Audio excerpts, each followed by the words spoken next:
My name is Pam, and I am an alcoholic. My sobriety date is May 15th of 21. Welcome, everybody, to today's Threads of Recovery workshop. I've stated I'm an alcoholic. Do we have any other alcoholics in the meeting? Wave, smile. Hi, everyone. Good morning. Okay. Acknowledging God's presence with a moment of silence, I'll follow that with the set-aside prayer.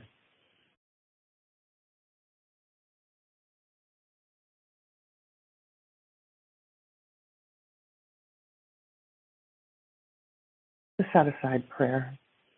Lord, help me set aside everything I think I know about you, everything I think I know about myself, everything that I know about my fellows, everything I think I know about my own recovery for a much-needed new experience in you, myself, and my fellows, and a new experience in my own recovery. Help me see the truth. Amen. Bear with me, folks. I'm trying to do both sharing and hosting. So 1058 Threads of Recovery continues to offer virtual workshops 5 days a week. To be included in our weekly email, send your request to threads1058@gmail.com. This will keep you up to date on our workshops. Our group follows the 12 traditions. We stick to our singleness of purpose. We ask that everyone act as if they are sitting in a live meeting. Please turn your camera on if possible. We'd love to see your smiling face. The seventh tradition states that every AA group ought to be fully self-supporting, declining outside contributions. The contributions help to cover the group's expenses, but the seventh tradition is more than simply paying for rent and other group expenses. It is both a privilege and a responsibility of individual groups and members to ensure that our organization at every level remains forever self-supporting and free of outside influences that might divert us from our primary purpose. The monetary amount of each contribution is secondary to the spiritual connection that joins us in unity with AA groups around the world. Seventh tradition contributions can be made using Venmo at Threads of Recovery -1058. I will put the details in the chat. This is an open meeting. Open meetings are available to anyone interested in Alcoholics Anonymous Program of Recovery from Addiction. Non-alcoholics are welcome to attend open meetings as observers. And now, it is my great pleasure to introduce today's speaker, Mr. John Cunningham. Thank you, John. Thank you, Pam. I don't know about this Mr. John Cunningham stuff.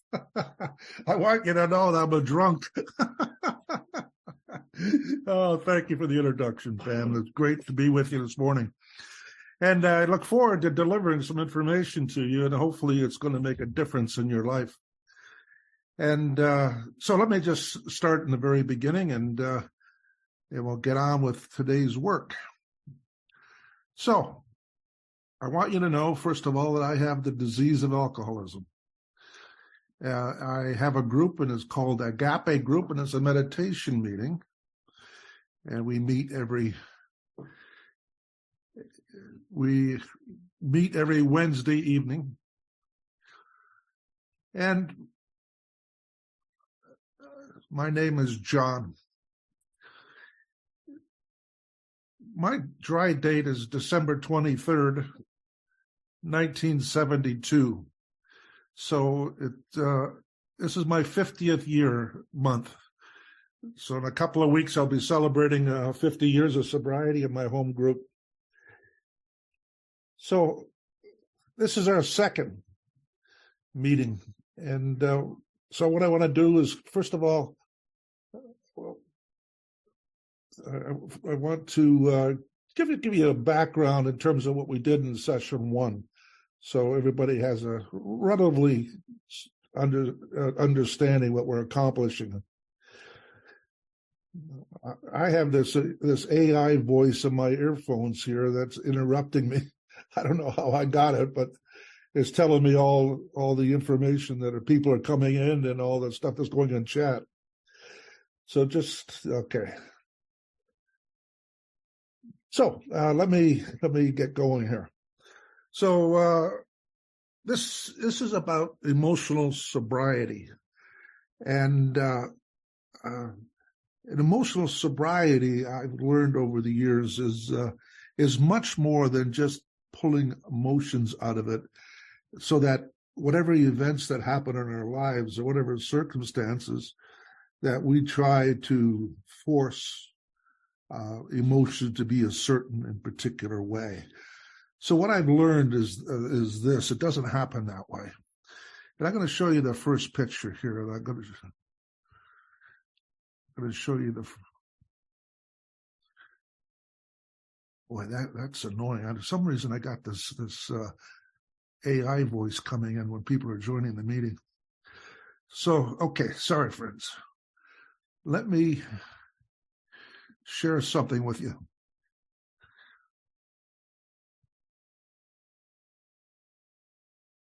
Now, can everybody see my screen? Okay. So here's a model I want to introduce you to. And this is an important piece of what we talked about in the first week. It's the interplay of the human experience. So what some of us will try to do is pull the emotions out of this triangle and kind of work on that. But it doesn't work that way. You can't, you see, it comes together. You can't ungroup it. It is because our thoughts, our behaviors, and our emotions affect each other. So, example, if I think a certain thing, I'm going to feel a certain way. If I'm thinking and feeling a certain way, what I'm going to be doing is behave in a certain way. So there's no way of breaking this model up.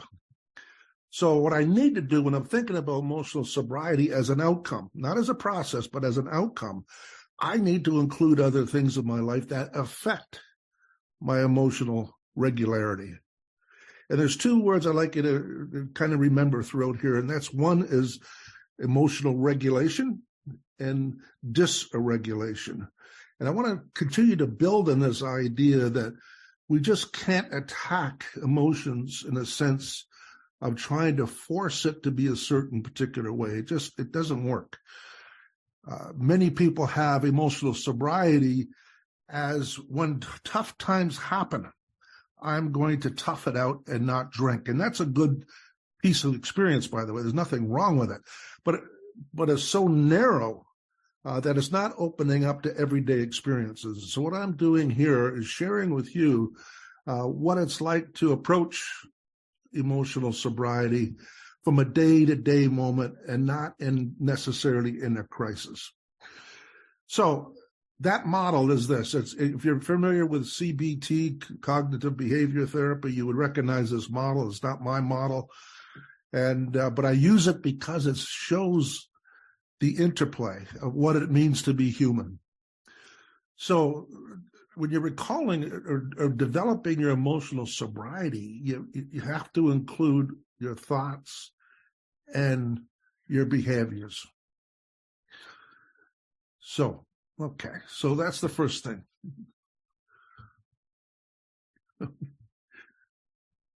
Okay, so let me give you a definition of emotional sobriety, my definition, by the way.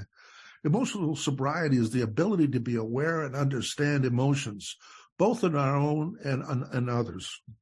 It also includes regulating emotions, responding effectively to emotions in myself and with others. And it's creating a positive relationships as part of it. It's about being free, about making choices. It's about distancing myself from the negative thinking and then limiting beliefs that I have about myself. So I can truly not be driven by something, but I can make a choice in the matter.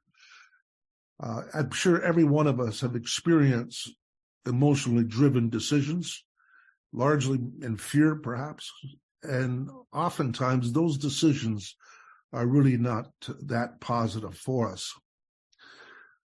So we want to apply what contributes to emotional sobriety without any suppression or force. So this is an important piece. So we're not kind of white-knuckling it or having an argument with our emotions. We want our emotions to be our emotions. So the two terms, again, I'm going to ask you to remember is emotional regulation and emotional dysregulation. So what gives me the right to facilitate this workshop? It's a fair question, and I would like to address it. I've been active in the recovery space, as I said, for over 50 years, and I know what it's like when all things are working right and everything just seems to be perfect. And also the other side of it, that many experiences that I had when nothing seems to be working right. The ups and downs of sobriety are complicated and very confusing at times. And I've noticed early in my sobriety that I didn't handle my emotion responses well. I got angry, I became intolerant, bitter, resentful. These are all conditions of dysregulation. It's not the problem of having them, it's how I relate to them. And let me just repeat this because this is significant. It's not a problem of having these emotions, but it's how I relate to them. One of the things I learned is I can't control what emotions show up. I can't control it. What I can control, however, is my relationship to it. So this is a significant piece and about how to regulate emotions. So I learned that my head and body operate in two different levels. And I stumbled upon this really by accident or by the grace of God. While meditating, I felt the anxiousness in my body, the stress, the tension, where my mind wouldn't allow me to sense it or feel it. And as I was meditating, it occurred to me that I am still very much restless, irritable, and discontented, which was alarming to me because I had a number of years of sobriety. I just want to point to a thing that Bill Wilson wrote in The Grapevine about the next frontier of emotional sobriety. He was 18 years sober, 14 years roughly after the big book was written. He was discovering for himself about his depression and how emotional sobriety would be a real benefit. So us to have a real conversation about how we become emotionally sober. So that gives you some sense, and I'm going to show you a little bit of a graphic in a moment, about the difference between physical sobriety and emotional sobriety. So there's a time period that goes through this. Is when we come to the program, or whatever program we come to, it's all about the physical sobriety. It's all about the abstinence in the moment. But as we grow in the program, we begin to feel things that we never felt before because we were numbing them through our addictive substance or behaviors. So, but there is a day when you just can't ignore it, where you sit still and all of a sudden you realize, oh my God, my experience, my physical experience is very different than what my head is saying to me. And this is a great distinction, friends. Because I was somebody who believed my thinking, my thoughts, as if they were true. And I didn't believe my body sensations because I had cut myself off from the feelings. And I think you may be able to appreciate why I did that. It's because I was avoiding pain. Emotions, unfortunately, sometimes we can't control how we feel about emotions. And I'm a very good addict, by the way. I'll do anything but feel pain, even cut off my heart space or my body with sensations and just be in my head. And that's where I found myself. I was tense and stressed, and I didn't know what to do about it. I didn't have this mindfulness or the skill to set or to handle limiting thinking, my inner criticism, my negative thinking, or being overtaken by my emotions. I kept looking for answers to the defects of character. So I kept over-investing in the idea that if only I could correct, or God could correct my defects of character, I then would find emotional sobriety. And I know what I've just said to you is radically different than what most people believe. But please don't be angry. Just be open-minded about it. It isn't in the absence of defects of character that I can regulate my emotions. Emotions need to be approached. Something doesn't need to be avoided. This is an important piece. So, what am I going to do? And I kept looking for answers in this, looking at these defects of character. If only I can get rid of fear or negative thinking. But I couldn't. They were part of my humanity. And that led me to an unhelpful internal conversation. What's wrong with me? What's wrong with me? Why do I have these reoccurring negative thoughts and limiting beliefs and emotions that are so strong, they're debilitating? I felt anxiety, and I felt depression, and I felt self-pity. All these things that come together that had me, although being sober, was having a difficult or black and white life, as I often think about it. And unfortunately, the truth of the matter, I was sitting around tables with people in recovery with people who were much the same as me. And they were talking about what's wrong with them. And I thought, I must be on the right track because I have a group of people that are so focused on their defects of character. I felt, you know what, I'm heading in the right direction. But what I didn't understand is this very important piece is about being in the experience of life. I was still in my head. And I'd be asking myself these questions from scarcity and a fixed mindset. Why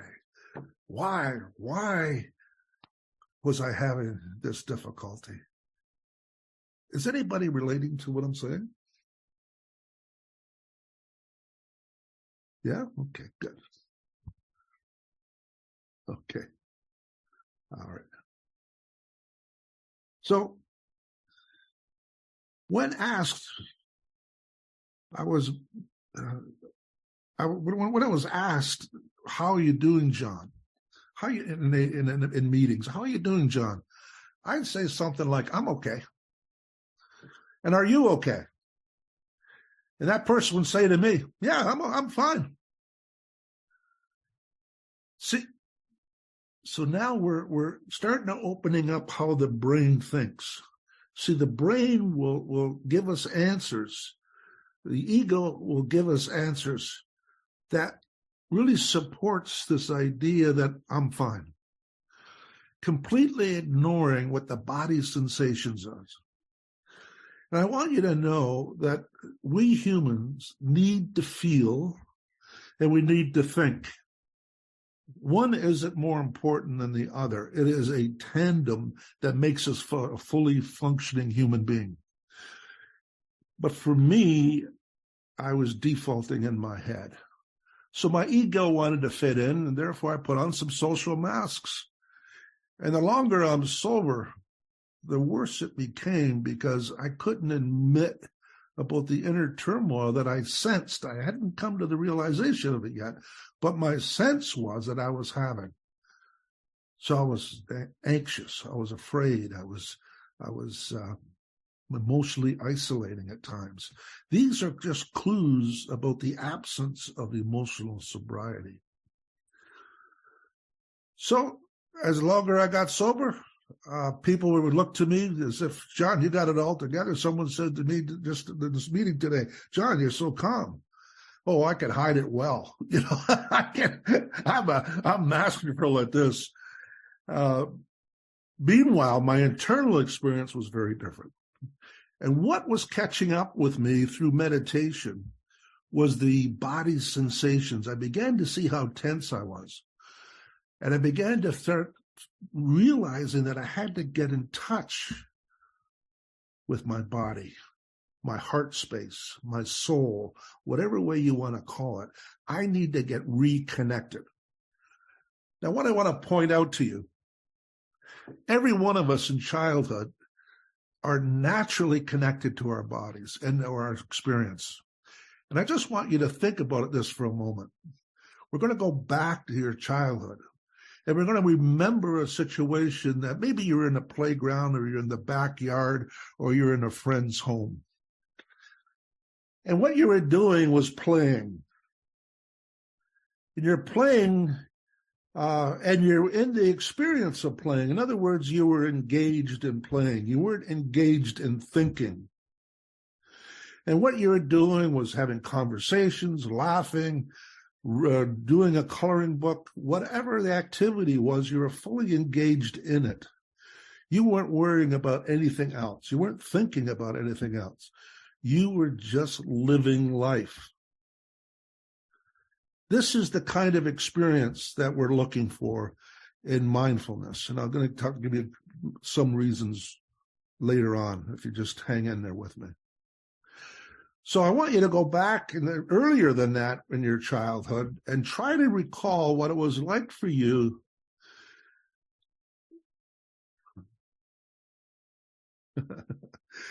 So I would go back a little bit earlier, and this you may not consciously remember.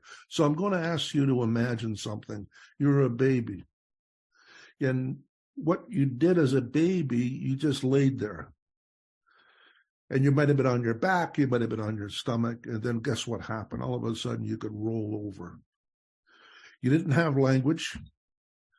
It just happened. Next thing you know, that you were able to sit up. No one told you to sit up because you didn't have language. You weren't following instructions. You didn't say to yourself, well, I think I'm going to sit up now. You didn't have language. You just sat up. Then when you sat up, what happened was you got on your all fours and started crawling. You didn't read the manual on crawling. You just went ahead and crawled. And then one magical moment, for some unknown reason, you got yourself up on a coffee table and you stood up for the first time. You never read about it. You didn't have to learn anything. You just naturally went ahead and did it. And then the next wonderful thing was this: you took a step and you fell down. You lost your balance immediately. You didn't make it mean anything about yourself. In other words, I'm bad, or I'm weak, or I'm not good enough, and stop. No. You just got up. You just got back up again. And you took another step. And then you fell down once again. What did you do? You got back up. You didn't read a manual. You weren't following your parents' instructions. You had no ability to talk to yourself because you didn't have language. Somehow it was just natural for you to get up and learn to walk. See, these are the years that our head followed our feet. But as we grew up, where the reverse happened, our feet followed our head. We had to learn how. We had to read the instructions. We had to be safe and secure. We didn't want to be embarrassed. And every time we made a mistake, we would make that mean something about ourselves. It would make it mean that we're not good enough. And what's wrong with me? And all of that comes through language. It comes through a dialogue. It comes through limiting beliefs that we have learned and been conditioned to over the many years of living. And all of it is created. And that's what I hope to prove this morning by talking about mindfulness. See, we learn these experiences and conclusions and judgments through our own perception and how it ever affected us, whatever situation we're talking about, how it affected us. We use a structure and language to make it mean something negative about ourselves or something positive. So that mindfulness is actually going back in time to being a child. To be ready to take on life as life faces us. And to do so without fear or anxiety or upset or the feeling, the sense of safety and security. Just to go ahead and live life in the moment. Freeing. And you can start to see how that can relate to emotional sobriety when we're that free of our experiences, that all the things that's closed us in, has captured us like a slave, now starts to become less. And that we begin to live life freely and making choices for ourselves because we're in the present moment. We're in that moment like we were when we raised ourselves up on that coffee table. We are engaged in the experience. Yogi Berra was quoted, and you hear these quotes, you wonder if any of them are true and are attributed to the people who said it. But he was talking about, somebody's asked, well, what do you do when you're thinking about when you're at bat? He said, I don't think about it. I just swing. That was a clue. That's a clue on how to live life. Our thinking prevents us from being in the experience of living life. And that set aside prayer points to these ideas. We set aside all the things we think we know. Our conclusions, our judgments, everything about our disease and about our understanding of our God. And be in the experience of living, not in the experience of thinking. Now, we have to think. We have to use reason and logic. And I'm not suggesting that we don't. What I'm suggesting, though, there are periods of time during our day that we can let go of the thinking and to be in the experience of living. And I need to tell you, friends, this is a skill. It's a skill you already have and is underutilized. Because each of us have grown into our heads, and some of us severely have cut off our feelings and our body sensations. So I began to notice, about my body sensations, and all of a sudden, my experiences were very different. My need to know was taking a back seat to be able to become more mindful of the experience I'm having. Interesting, back in those years, I kept away from people who I would consider winners in the program because I was intimidated by them. I would never admit that. But what I learned from that experience, I was still controlled by my fears and how they drove my decisions and behaviors. And to be very honest about it, although I've been sober for several years, I had little joy in my life. I felt obligated to do what I said I would. I had little energy and became very, pessimistic. And I felt emotionally isolated. But I had to show others I was okay. So I listened to my head instead of my body. I didn't intentionally set out to deceive anybody. And yet I was a fraud. The biggest misconception or myth I believed was that the elimination of my defects of character would give me emotional sobriety. And I'm here to assert that that wasn't true for me. I'm not suggesting it's not true for you, but it wasn't true for me. Yet self-judging was a nightly occurrence in step 10 for me. The occurrence of step 10 was really about a routine of self-judging. But the good Lord did something for me. He kept causing me to realize I needed another way of observing my experience. And it wasn't just quoting the big book or some other famous philosophers. It was about getting in touch with my body's sensations. So I needed to learn the skill of living in the present moment. But how? My mind was wandering, and I got distracted so easily. So let me stop here for a moment.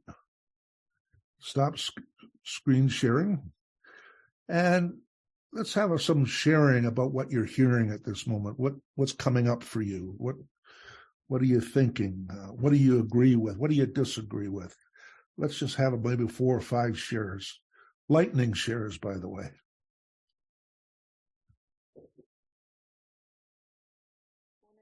I'm an alcoholic. Thank you very much, John.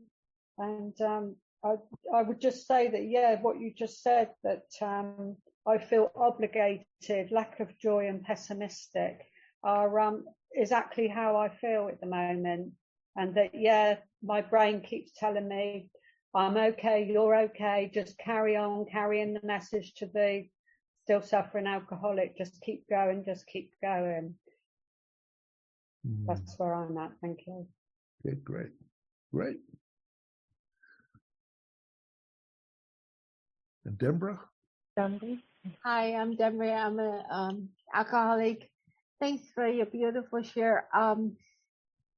It really touched my heart because I was in sobriety. I wasn't drinking, and I did all the things, but I didn't listen to my inner wisdom, and I didn't listen to my body. You know, my body told me I have to go slower.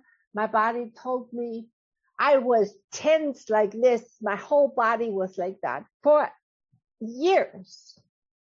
And I got fibromyalgia, which is a chronic pain disease, you know, and I had pain all over. And I started working with mindfulness, you know, because I needed another way. And this meditation with John Kabat-Zinn, you know, the body scan, when he said, like, there's more right with you than wrong, you're still breathing, I thought I'm going to shoot this guy. But over the years, everything fell into place and I got better, and I needed outside help. You know, I was 2 times in a trauma clinic, and that saved my butt. I'm a completely new person now because I was working with all those issues, which I couldn't have done in AA. I mean, this is just my experience. And to ignore my body, I did this for a very, very, very long time. I did it while I was drinking, and I did it in sobriety. So thank you for your beautiful share. It really touched my heart very deeply. Sandra?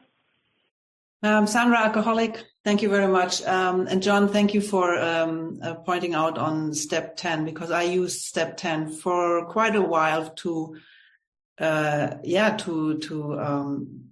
punish myself. Just I was so focused because I'm better to see the flaws and the things I'm doing wrong than to be kind to myself and to acknowledge what was good today. So I'm kind of blind on this eye, and it's in a way it's hard work. And currently I personally struggle with my back pain, and I don't do my exercises. And even when I talk about it, I have there's this negativity and inner blaming, and it's so subtle.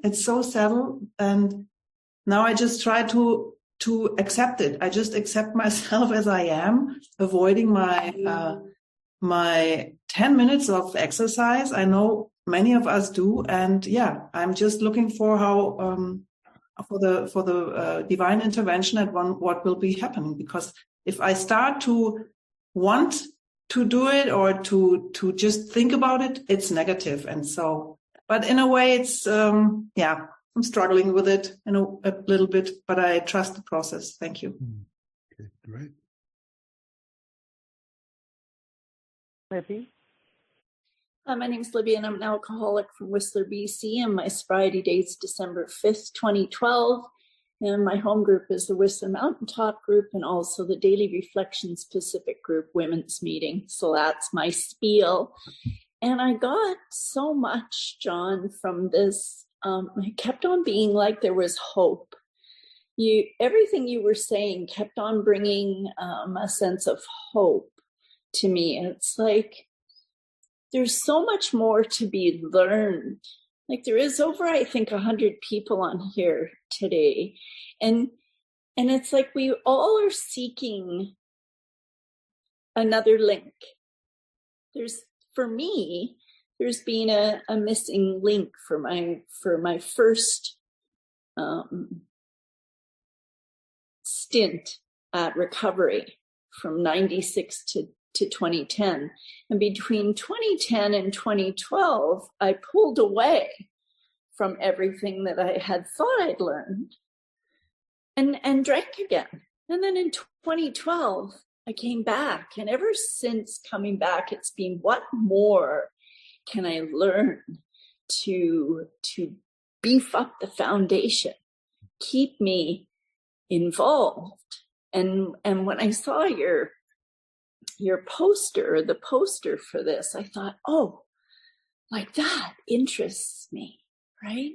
So everything you've said keeps coming back to me, where when you said I needed to learn the skill of living in the moment, I just went, yes, yes, yes, right? Continue on that path. And not that I'm really saying anything of any great value here, because we all know that we need to keep seeking and keep learning, right? Because that's what keeps us involved and keeps us interested.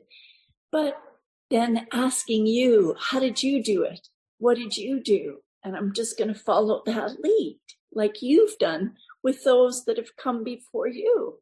And that's what gives me the ability to endorse what you're saying, because I'm learning from you.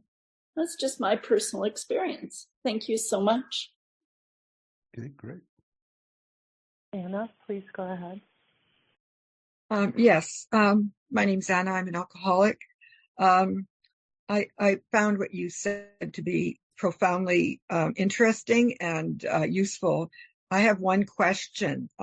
You said that this is a skill we all have to get out of our head and feel our body sensations. Can you give us an example of how, what process you use to do that? Mm-hmm. Mm-hmm. Mindfulness is a practice, and there are several components to the practice. My purpose today is to introduce you to one or two practices. So, I want you to know that you have it, that you don't have to go out and get it. Now, just because you have it doesn't necessarily mean you know how to use it or expand it or deepen it. But the simple practice, and I'm a little bit down in my presentation for you, but one practice is very simple, and you do it all the time, and that is breathing. None of us stop breathing if we want to remain alive, so we breathe. So take that idea of breath coming in and it being exhaled and really pay attention to it. And what you're going to find is going to catapult you to the present moment. There's no past or future in your breath. There's only the breath you're breathing. And what you were doing is focusing in on, and this is a big word, putting our attention on the present moment. The more often you do that, the more natural it becomes. So my suggestion is, if you want to practice mindfulness, start by paying attention to your breath. I know we have all or nothing thinkers in the room. So it's not like you have to do this 12 hours a day or something like that. What we're talking about here is maybe 4 or 5 moments of 30 seconds, 60 seconds, and start practicing it. And what will happen is that you'll automatically start being more in the more now experience. there are other, Anna, there are other things to do and to practice, but I'll leave it at that because if you just do that, your mindfulness is going to increase. Thank you. Eric, please go ahead. Yeah, I have one more and we'll get back to the presentation. Hi, my name is Erica. I'm a grateful alcoholic. I want to say thank you because I thought I was going crazy. I have 11 years this month. With the grace of God, I will have 12. And sometimes I feel like I'm so lost, like it hurts sometimes to be around people, if you understand what I'm saying. Because I'm learning all of these spiritual principles in here. But it's hard for me to keep them close. It's hard for me to remember who I am because I get so much negativity from the outside world. And now I think I got so sick because now I'm aware of the negativity I have in my own head. I'm not blaming the out. They irritate me, but now I'm in a battle with myself to do the best next right thing, to think the best next right thing. If you understand what I'm saying, and I can't really say this in any meeting. I have 12 years. I should know better. You understand? I should be in the fourth dimension. You understand? And sometimes I don't even think I'm in anybody's dimension on the negative. It's so heavy in my head. For me, I haven't drank, but just sometimes taking care of myself, just the thought process of it is overwhelming. And I do get outside help. But I could say that now, and I just say thank you for that because I felt like I was a hypocrite. No. If you understand, like the messages and the negative thinking have overwhelmed me. I'm so sensitive to everything. And I don't know if that's my way of guarding myself, that there is real danger, or is it fancy? I don't know the difference. And that's what I mean by how the thinking process have overwhelmed me. It's in my body. I could go somewhere and be like, oh, I don't want to be here. They be like, well, what happened? My mind go off. But sometimes I'm right, though. But I just needed to say that just to say thank you. I'm talking about this emotional sobriety.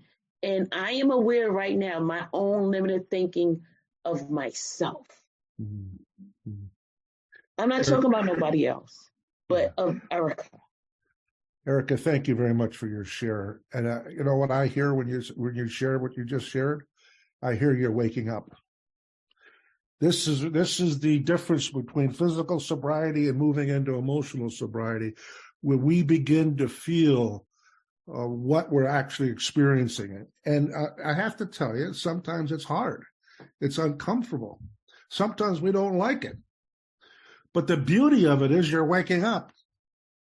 And that's what you're doing. You're waking up. So you're just following the path that each of us go through, where there's time elapsed and we begin to get sensitive to our awareness, our thinking, and our feelings. And what I would say to you, you're doing perfectly fine, because there's help on the way, and I'm going to give you some. Okay, that's so great, friends. So I painted a picture. I painted a picture of a few things about emotional sobriety. So what is emotional sobriety? What contributes to emotional sobriety or emotional dysfunction? And this is the larger conversation rather than just dealing with emotions. And I'm going to put up a wheel that I created. And let me just get to it. And we'll get back to this conversation.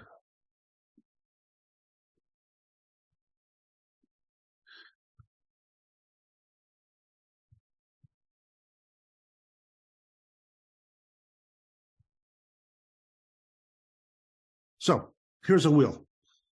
What contributes to emotional sobrieties? Well, today we're talking about mindfulness, and we're going to continue to do that. The next thing I want you to understand is that we have a choice in this matter. There's two ways of dealing with things, only two ways: avoidance or approaching. I am masterful at avoiding. And if you think about why I drank, it was because I was avoiding the life in which I was leading rather than approaching a life that I could lead. So there's nothing difficult or complicated about this. There's only two ways to deal with these things: avoidance or approaching. So what we're doing here in this wheel is we're approaching things. We're not avoiding things, we're approaching them. Mindfulness, the idea that we become present to the experience of what we're experiencing without judgment. We're engaged in the experience and the practice of the now. Next thing I want you to do, this may be a surprise to you, and I'm just, I often ask people this, could you tell me what's wrong with you? And they can articulate exactly what's wrong with them. They can give you examples. They can give you details. They can tell you what it looks like, what it sounds like. They are so connected to what's wrong with them. Next question: what's right with you? You know what you get? A stare, a blank stare. People are not invested in what their strengths are. Now, it's not your fault. Don't blame yourself. Non-judgmental here. It's just a condition that there's certain drama attached to the weaknesses that we have. So maximizing your strengths, identifying your strengths, putting a vocabulary around your strengths will help lead to emotional sobriety. And let me just show you this model here. Weakness focus. We've got defects of character on the left side of the continuum and flourishing on the right side of the continuum. And when we're looking at defects of character as a -5, our goal is to become less anxious, less restless, less discontented, and less irritable. So what we're trying to do is avoid those experiences. And we can conclude, and rightfully so, by the way, well, I'm better than I used to be, therefore there's progress. And I can't argue with that. There's no argument there. But if you were to eliminate your defects of character, you'd still be on the left side of the continuum. And I think each of us know that we're never going to eliminate our defects of character. That God is going to take them and all of a sudden we'll become a saint by Thursday. It's not likely. Versus when we're approaching something, we're focusing on flourishing. We're focusing on to be a fully functioning human being. We're focusing on thriving. And no matter where we are at approaching it, we're in a better place than we are in over-investing in our weaknesses. So focusing and expanding our strengths as we build our resilience and coping skills to deal with unwelcome thoughts, attitudes, and healthy feelings. There is an expansion that's happening. There's a growth that's happening when we're dealing with strength focus. Now, if you don't know what your strengths are, you're going to have to invest or find some place to do that. Because the more you can focus on your strengths, the more distance you have with negative thinking, limiting beliefs, and being overtaken by emotions. Positive relationships. We need to invest in relationships that are positive and deepen these relationships. This leads to emotional sobriety. I'll just give you this example. Say you're in a bad relationship. And in that bad relationship, there may be betrayal. There may be distrust. There may be anxiety and upset. There may be worry and jealousy and all these other things that come up. What chances do you have experiencing those feelings to be emotionally sober? Not likely. So what we want to do, we want to approach relationships We want to be able to have more positive relationships. We have to learn how to talk and communicate with each other without demanding and controlling and manipulating. Learn to make requests. Learn to express our needs and feelings. Does anybody can identify with this? I have a hard time simply telling people what you need or what you want without demanding. So we want to look at positive relationships. We want to look at the science of self-acceptance, the ability to accept oneself. Now, this doesn't mean giving up. Self-acceptance is not giving up something. It's not not just, oh, well, I can't deal with this anymore. Self-acceptance is much more proactive than that. It is about accepting the condition in which you're experiencing and move forward to better it. So you're not fighting with it. You're not conflicted with it. You're not being engaged with it. It's given you the freedom to move ahead and leave it behind. If you think about alcohol or whatever addictive substance that you had, when you're fighting with it, you lost that battle. It's only when you accepted it that you're able to move forward without it. Now, we also need to have meaning in a valued life. What's our purpose? What's our meaning of life? How can that be expressed? When you're living in a mission to fulfill in your life, emotional sobriety just happens. You get what I'm saying? As we approach these ideas, what happens, emotional sobriety happens to us. We're not making it happen. Coping and resiliency. That's how we deal with our weaknesses. See, we're responsible for our weaknesses. If we cause harm, we need to make amends. So we're responsible for the weakness. We're not obsessed with them. We learn coping and resilience mechanism to deal with the weaknesses in which we have. So these are the things that we're talking about here in the next few weeks together, how each of these impact emotional sobriety. So I want you to look at this image. It is about two pieces of a puzzle in our humanity, where they fit together, our heart space or our body sensations and our brains.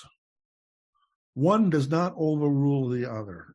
What we're looking at is gathering both pieces of information for us to make an informed choice about what's in front of us. And I'd like you to think about mindfulness as something looks like that. The scrambled, chaotic kinds of things is just in our head, and we're trying to figure it out, sort it out, and we're trying to ask ourselves, why? All this is ruminating in the top of our heads, and nothing seems to make sense. And it seems like a rabbit hole that has no bottom. Versus when we attach our body sensations, things start to make sense. They just start to come together. Because I'm going to tell you something, friends, as much as we may not like it, our brains lie. It has the capacity to lie, to spin, to exaggerate, to minimize, to ignore, to avoid it. That's what our heads do. It isn't to be trusted on its own. Our bodies cannot lie. It has no ability to lie. So when we look at our emotions as an example, and we look at our heart space to see what the experience actually is for us, our body is giving us honest and true feedback. What is stimulating it and what's happening. And we can trust it. So what I'd like you to write, if you're going to write anything down, trust your experience. Honor your experience. Your experience is a compass pointing to true north. It isn't to be avoided. It isn't to be suppressed. It isn't to be forced out. It needs to be processed. The more we try to avoid it, there's something called rumination. The more it comes back, And if we don't deal with it, it comes back, it comes back, it comes back. So what you're left with is the same feeling repeating itself over and over again with more or equal intensity versus it disappearing and it becomes a non-issue. And this is what we're doing about this today, mindfulness. Now, let me just digress a little bit. I'm going to use a sailboat metaphor. I got to get back to mindfulness. I'm just breaking open a general conversation here. I'm going to use a sailboat metaphor, what we're talking about. Each of us are a captain of our own sailboat. And I'd like you to think about what the captain does is pays attention in that number one spot. It pays attention. It focuses and become aware of situations on the boat. So it's looking, the captain is looking beyond its own boat to see the dangers and opportunities as it moves the boat through the water. Attention. So we're training ourselves to pay attention to certain things and let go of other things. Next thing we want to talk about with the captain is, what are your thoughts, beliefs, and interpretation of the experience that you're having? We want to train our thinking. And what's the motivation? The reason, the needs that we have and benefits. To understand what our values are, to begin to understand our strengths. This is what is taken. What's our purpose? And finally, what's the concrete behavior? What is the action I'm going to take as a result of experiencing what it is I'm experiencing? Here's the journey. This is what we've been talking about. So, you see the water is number one. That represent life domains. Life domains are the many roles that we play in our life. Could be husband, wife, father, son, daughter, friend, AA member, employer, employee. These are life domains. And we begin to see the strengths that we have and where we're underutilizing them in all of life's domains. So what we'll find is this: if we're good in AA to be tolerant and loving, but we're a lousy parent at home, you're walking away from emotional sobriety. What we have to learn is to use those strengths across all of our life domains so that, to the best of our ability, so that we can have this regulation we've been talking about. The compass is the emotions. It directs the sailboat to its destination. So emotions aren't to be avoided. It isn't meant to tell there's something wrong with you. It's pointing to true north. It's giving you feedback.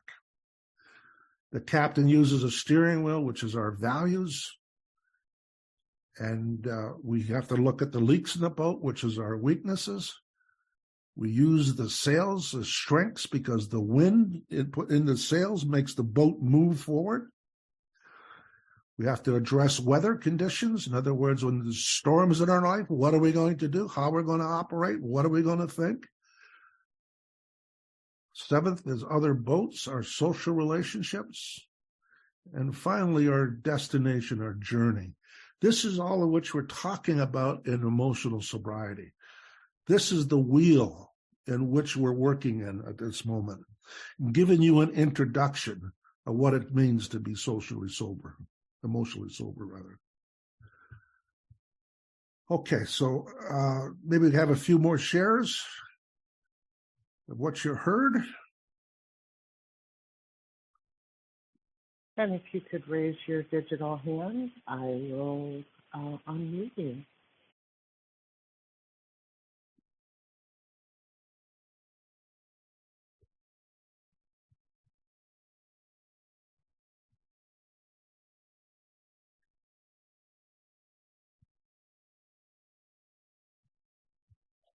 Hi, I'm Christine. I'm an alcoholic.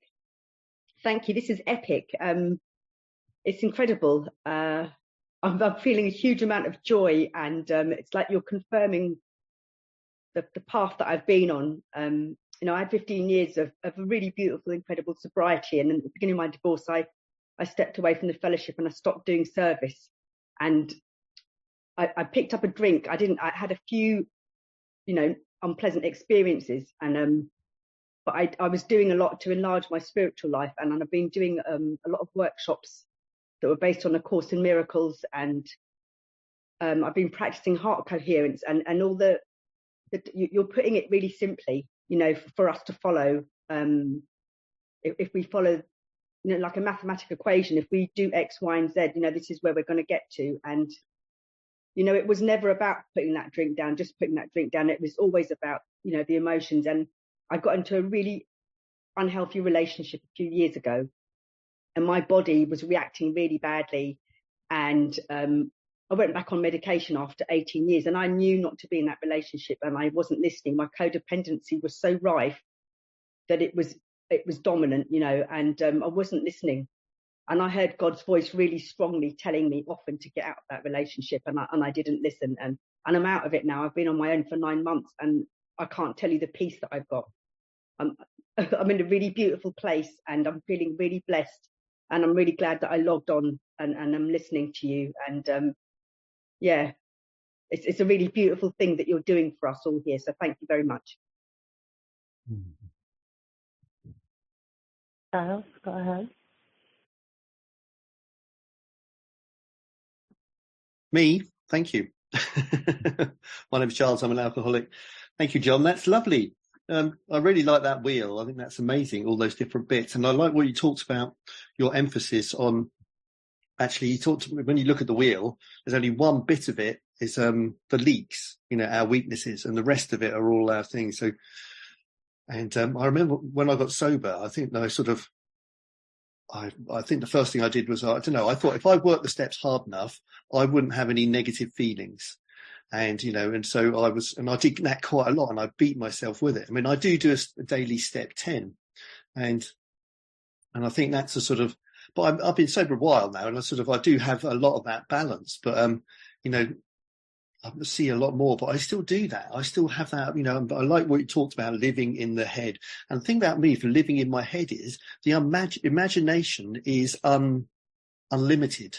So it can get unlimitedly bad. And if I bring it into now, whatever, it's going to be okay, and I am able these days to find out another perspective that I'm going to die or the world's going to blow up. Often, although it might take a bit of work. And I had that experience this week. I'm off with COVID anyway, but I really like that. And lots of stuff happens later on in recovery. And I was crying earlier. There was a song remind of something, and I've got COVID. I'm home alone. Sort of like I can't go out. So I'm going a bit stir crazy, coming onto meetings. I know Elsa and Paula, they're good buddies, and but it's I'm not sure if I'm going stir or just the sort of feelings are coming up where I'm always so busy, and and all of that stuff, and sort of like something happened to my daughter this year, and the sort of really brings up a lot in me, sort of still, I thought it was like, say still, but it's sort of like, it's kind of, and I'm allowing myself to feel those things, being brought up in an alcoholic home with a, controlling mum. Am I going on? Sorry. I'm not going to do another share. Anyway, I really got a lot from that. Thank you. Great. I'm glad. Sarah H., please go ahead. Hello, everyone. I'm sorry I can't be on camera. I'm walking my dog, and I don't want to distract y'all. This is a wonderful, wonderful workshop. Thank you so very much. And I can attest to those emotions affecting us physically. I've had a frozen shoulder it's going on 5 months. And I went to physical therapy, acupuncture. I tried all kinds of things, and it would not move. Well, I left my 15-year toxic marriage 6 weeks ago, and my shoulder is moving. My frozen shoulder is finally gaining some movement. I've got ways to go, but it was just such a clear sign that I was on the right track.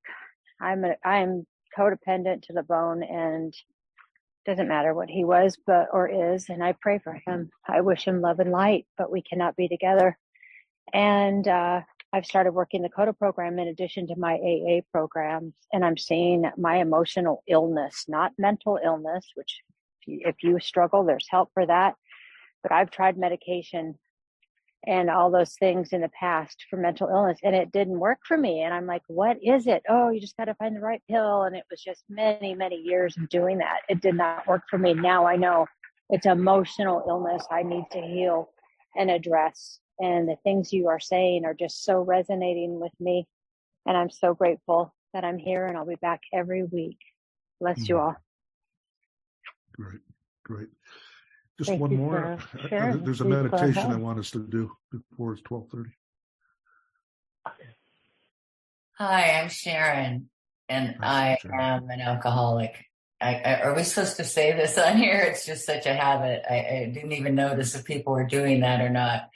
I was more noticing their name and their energy. Anyway, so John, thank you so much. I'm curious, was there a specific, was it just a long time of feeling this way that led you to something? Was it a specific something that happened? I love that you're doing this, and I wish I trusted myself enough to do something like this. And yeah, it's interesting that I really identify with you, and I think we all do, especially the longer you've been around in the program. I've got 29 years right now, and I've struggled with my real experience versus that which I think other people are saying how it should be if I was just doing the steps just right, or yeah, I'm going to stop now and go back to my question to you. Yeah, well, thank you for your question, because it's true. Yeah, the things did happen in my life. 2 marriages, a couple of businesses that went bust. The need for more was driving me. Whether I was competent to do more didn't come into mind. I didn't check into myself physically to see what I really wanted. I just wanted more. So I've had some really strong reversals that point to me that this is significant. This is important. It has the capacity to kill me. Because I was trying to be reckless or irresponsible. No, I was trying to perform based on what my assumptions were. Right. So it's a painful story. I wish I could say it's out of genius. It isn't. It's out of fire. And sometimes we create what we need. But what it's given me, and this is part of what I share with people in my community, what happens is that we learn from it. Now, I'll just give you a quick example, because I have a 12:30 hard stop here, but and I want to get you into a meditation. So I'll give you an example. Often people today will say, I was given the gift of desperation. You've heard that expression? Yes. Yeah. We use it often today. And I'll bet you to a person that none of them, while they're going through the desperation, thought it was a gift. So it's only in hindsight that we look back at it and see that something was given to us as a result of the desperation. What was given to me in my desperation is this energy, this curiosity, this research that I'm doing about emotional sobriety. I had to find some solutions for myself that were that I could take on and readily understand. So that's kind of my story. Why am I doing this? Well, I have a whole business around this. It's not. I'm doing this to share with people in the community of AA, to say to them, look, I got 50 years of sobriety and I don't have things under control. But I do have skills that I never had before. And I've learned those skills and I practiced those skills because they were simple enough for me to do it. And I've learned through years to say and I'll give you another example. Imagine you had a meal somewhere and you liked the meal. You enjoyed it. You decide that you're going to make the meal. However, you don't know what the ingredients are. You don't know what the weighs and measurements are. And you don't know how long to cook it. But you're brave. You go ahead and do it. And kudos for you for trying it. You take it on and you wrestle with the ingredients and you kind of figure it out. You're hoping you're doing the right thing. And at the end result was, it was okay, but it wasn't as good as what you had. And if somebody would ask you, was it hard making that? You would say, oh my God, it was hard. I was testing, I was examining, I tried to put this in, I didn't know that. Maybe I should have put that in. Yeah, it was hard. Now, let's do the same scenario, but with a different set of circumstances. You had that meal that you liked, and you asked that person for the recipe. And you went home and followed the recipe. You didn't have to do anything else. You didn't have to figure it out. What you did was follow a set of instructions. And it came out the way that you've intended it to come out. And if somebody said to you, was that hard to make? You would say, that's easy to make. It's easy. All I did was follow the instructions. What I was missing was the instructions in my life. I didn't know how to go about regulating my emotions. And as a result of it, and I had some very negative reverses of my life because I didn't know their steps. I didn't know the recipe. So I went out and decided to get the recipes, to collect these ideas and to organize them in such a way that I have a step-by-step process of how to achieve what it is I want to achieve.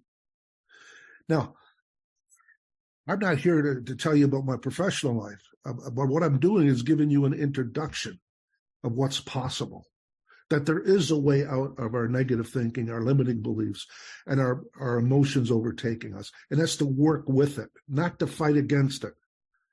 That's a clue when we start working with something. And I'm running out of time, friends, and I want to give you this meditation because now at this moment, I've given you kinds of concepts. I've given you ideas. I've shown you things. But what I want to do is give you an experience to walk away from so you have something that you didn't have before. So I'm over answering the question, I think. But yeah, this is born at a baptism of fire.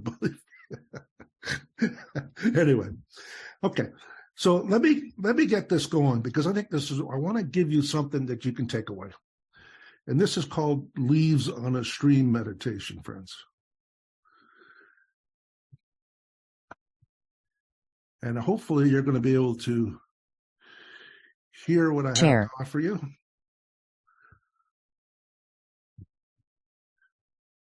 And we're going to have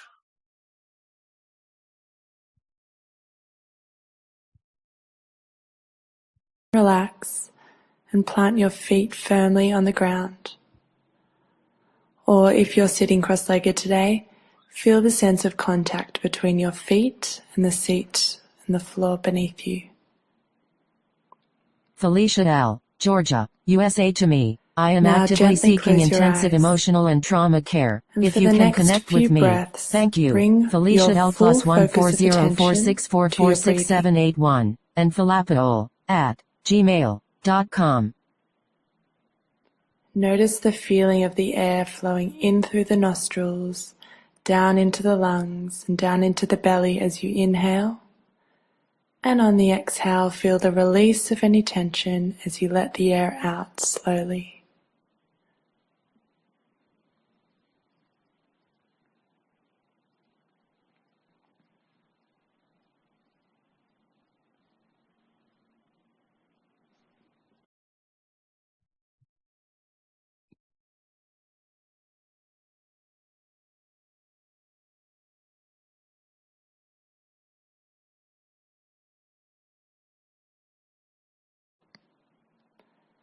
Now, imagine that you are sitting by the side of a gently flowing stream.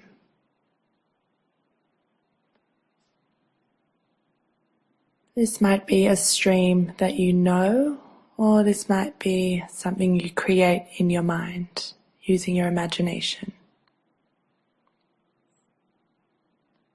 There might be a little breeze blowing as you sit here, dappled light glistening on the water, and soft green grass beneath you. There might be a light breeze blowing as you sit here, dappled light glistening on the water, and soft green grass beneath you. Imagine the stream however you like. It's your imagination.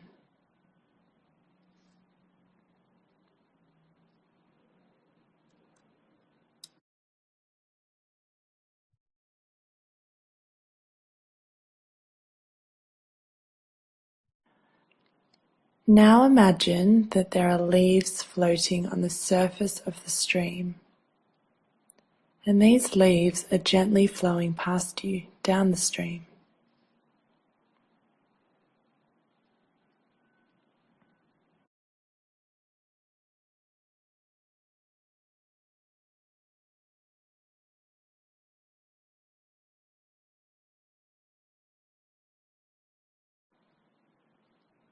For the next few minutes, see if you can take every thought that pops into your head and place it on a leaf.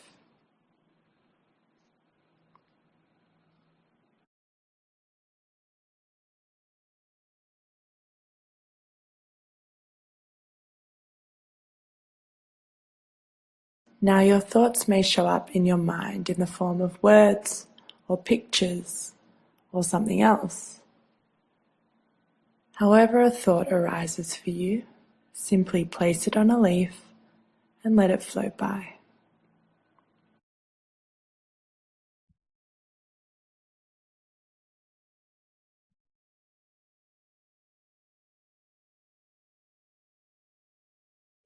Do this regardless of whether the thoughts are positive and enjoyable or negative and challenging.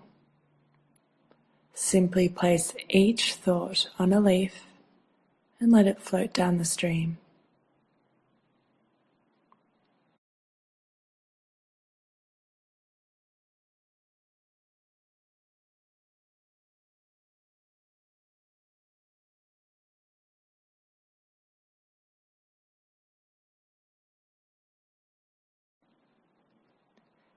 If you notice that your thoughts stop momentarily, simply continue to watch the stream. Sooner or later, your thoughts will start up again.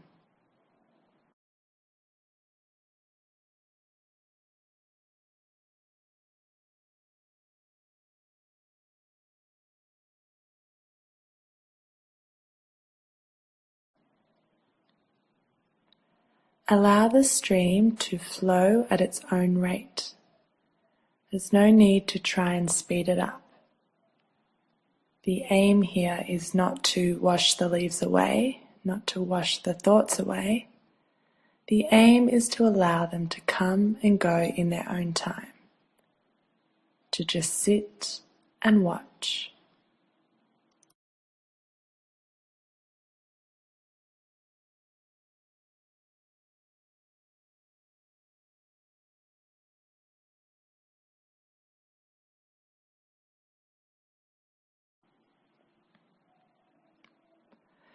If your mind says something along the lines of, I can't do this, or this is stupid, place those thoughts on leaves and let them float on by.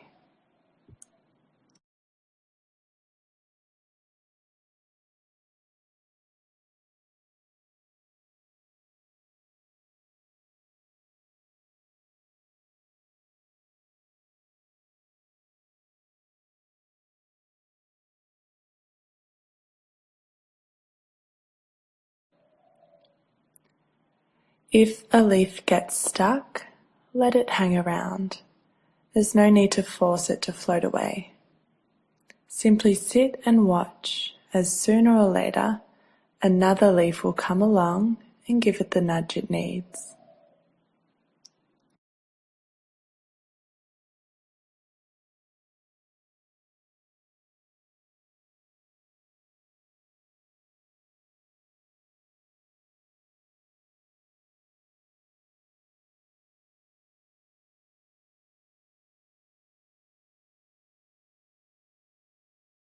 If a difficult feeling arises, such as boredom, impatience, or anxiety, simply acknowledge it.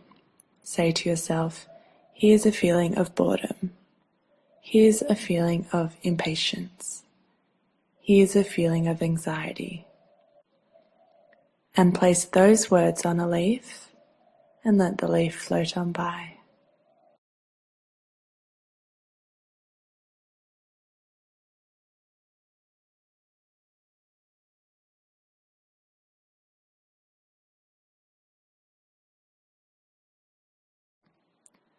Now, from time to time, your thoughts will hook you and you will lose track of the exercise.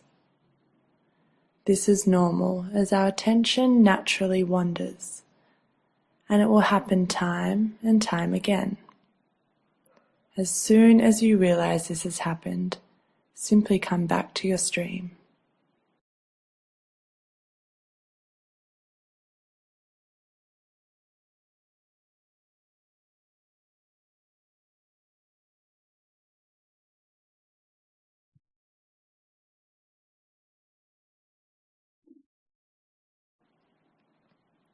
Continuing to place each thought that pops into your mind on a leaf and watching it slip by.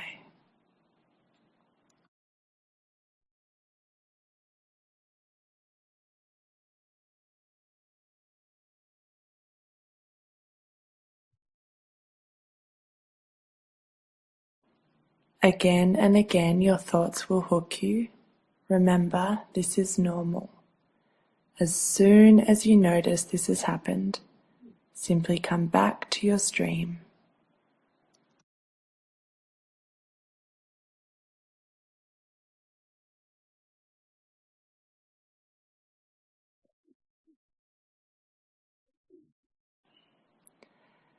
As the exercise comes to an end, begin to let go of your imagined stream and bring your attention back to where you are.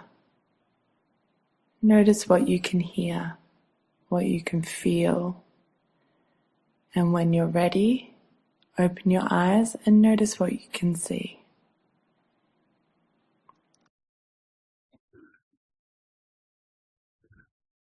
Okay, friends. So what I've given you.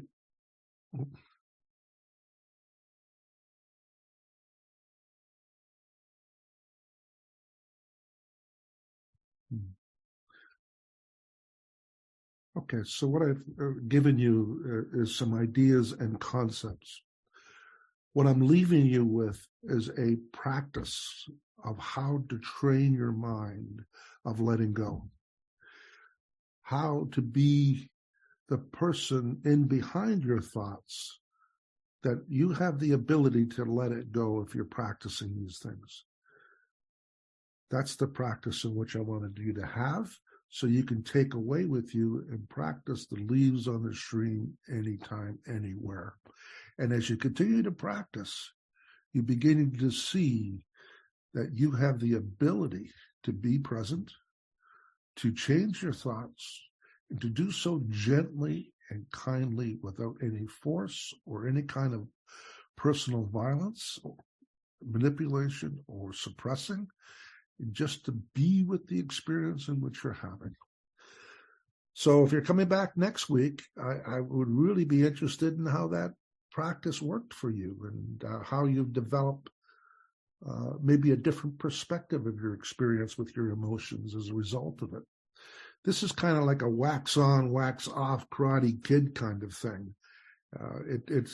It directly ties to emotional sobriety, but the connection isn't often seen. So anyway, I'm going to turn the meeting back to Pam so we can conclude. Thank you, friends, for being such a generous group. Thank you, John. And everyone can unmute and thank our speakers.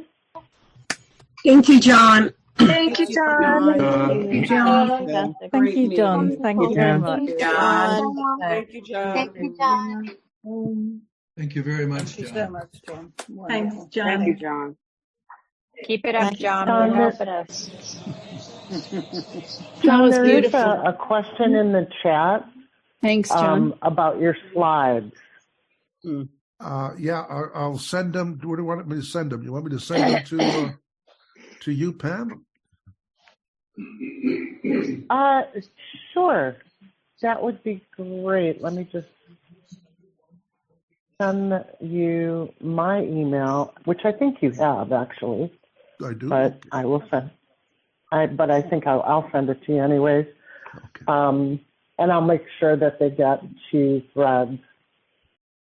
Okay, I got to jump And then on. I also I'm sorry. I got to jump on another meeting, but I will put it in there in a couple of hours. Okay, I'll upload it for you. Thank you, John. Excellent. My pleasure. Thanks, John. Thank you. Thanks, John. Thank you, John. Thanks so much.